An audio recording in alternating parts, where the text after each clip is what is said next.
Alright guys, here is the Liliana deck analysis. I realize that there are 4 cards still unlocked, but these are arch enemy only cards.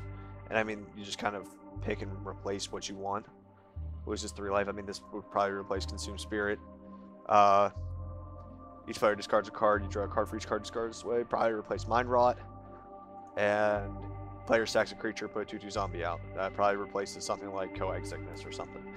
But we have 66 cards in the deck, and let me go ahead and re-put everything in that you would see looking at the deck right now. So there's 84 cards in the deck. Disentombs are great because Liliana's deck relies greatly around the Specters, and they don't have a regeneration ability, so they're good.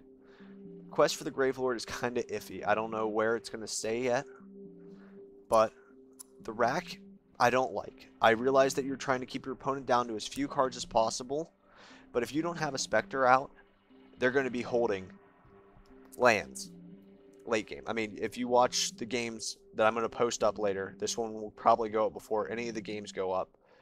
A lot of times when I have the rack out, I mean, there's occasionally games where I win because of the rack, but they're games I probably would have won anyway, maybe-ish, I don't know. But you know, it says the rack enters the battlefield, choose an opponent. Obviously, if you only have one, you have to choose them. At the beginning of the chosen player's upkeep, the rack deals X damage, where X is 3 minus the number of cards in their hand. So they have to have less than 2 cards in their hand in order to take damage. If they have 2 cards, they take 1. If they have 1 card, they take 2. If they have 0, they take 3.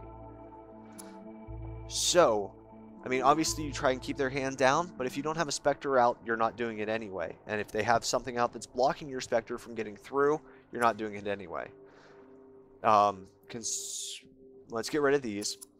The last game that's going to go up for this deck, I mean, I'll probably unlock the entire deck, but the last game that's going to go up on YouTube for this deck has a very good example, very, very good example, where my opponent gets 2 of these out very quickly. We're both playing mono black. He's playing vampires and I'm playing Lilianas, and I beat him. He was at 50-something life, and I beat him. Just wanted to prove a point. But back to the deck. Marsh Casualties is a really good card, but I feel like it only affects creatures with power 2 or less because it is a sorcery. You can't use it in like response to them blocking. You can do it after they block and kill a few things, but cost 5 mana. I probably wouldn't play it. These are amazing. They are probably one of the best cards in the deck because they continue to chump block and continue to chump block and continue to chump block forever. Obviously, if you're playing discard, Liliana's Caress is a great card because it deals additional damage and on top of removing cards from their hand. Gloom Hunter, terrible card.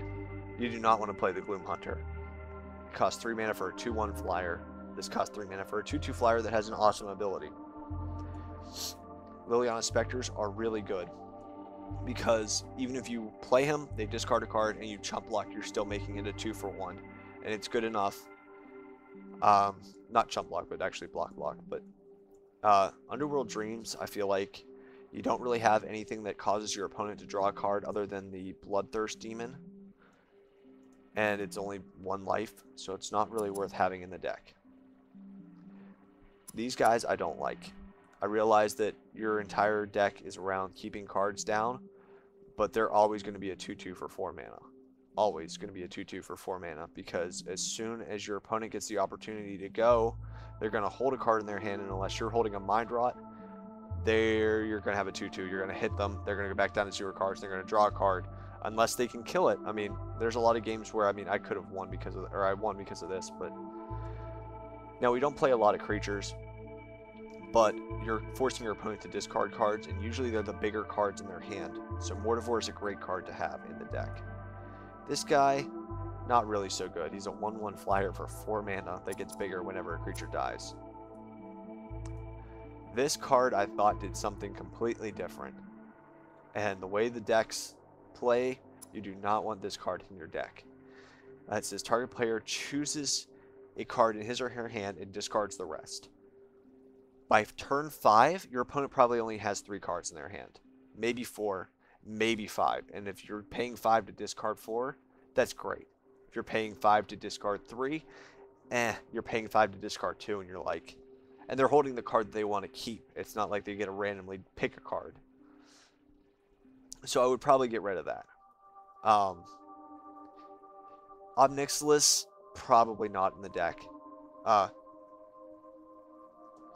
It's whenever a land enters the battlefield under your control, you may have target player lose 3 life. If you do, put 3 counters on him.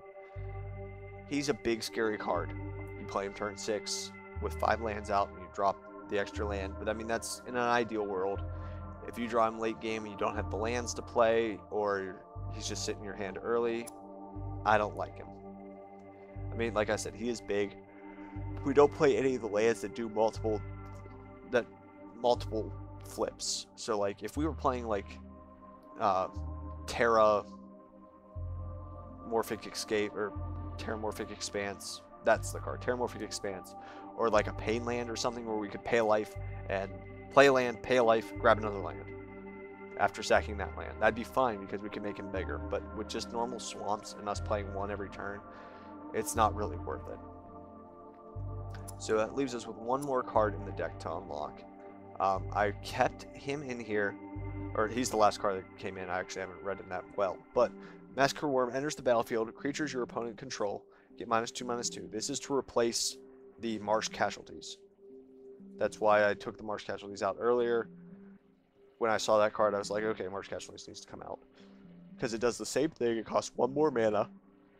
It says whenever a creature opponent controls dies, they lose 2 life. So if you play him, you could do a lot of damage to someone.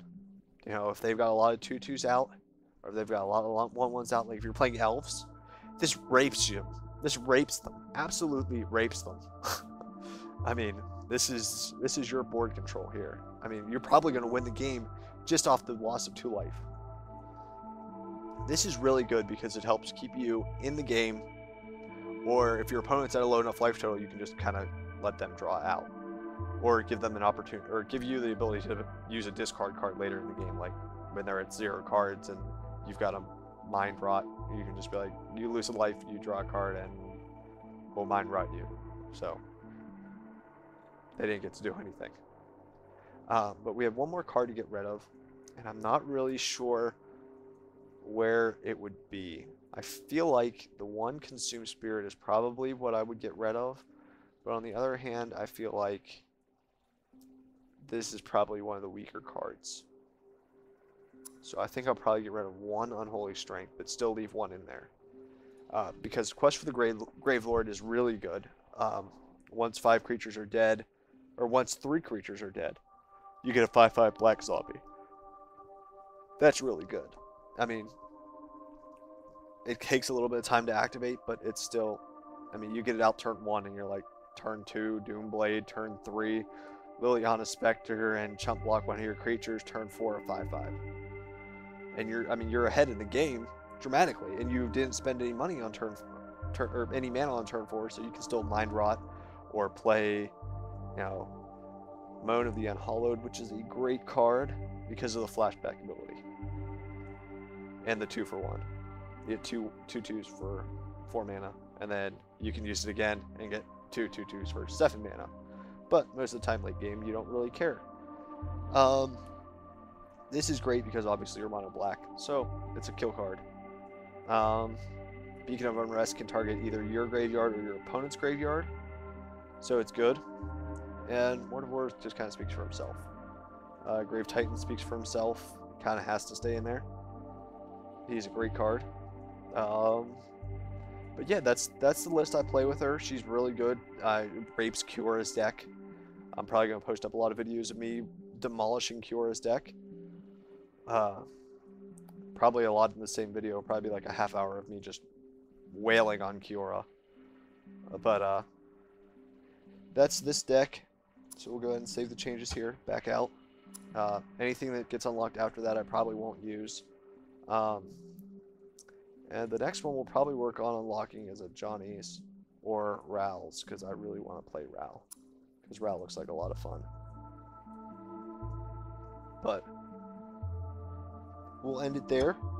If you guys have any questions, post them in the comment down below. I'll do my best to answer them. And thank you guys for continuing to watch my Magic videos. You are the best. And I'll see you later.